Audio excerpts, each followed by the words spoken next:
Knife skill এটা সবার জানার দরকার। Episode 1, slicing of onion.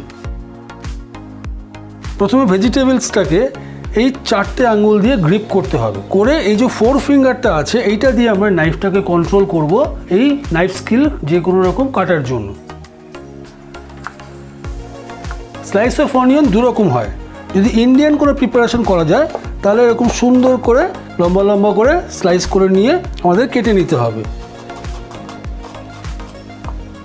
দেখুন প্রত্যেকটা পেঁয়াজ ইভেনলি থিকনেসে কিন্তু আমাদের স্লাইস করা হয়ে গেছে।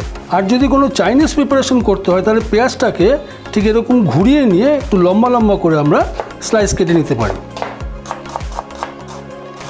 এই পেঁয়াজের স্লাইসটা কিন্তু আগের স্লাইসের থেকে লম্বা লম্বা হবে। Happy cooking. নাইফ স্কিল এটা সবার জানার দরকার। Episode 1, slice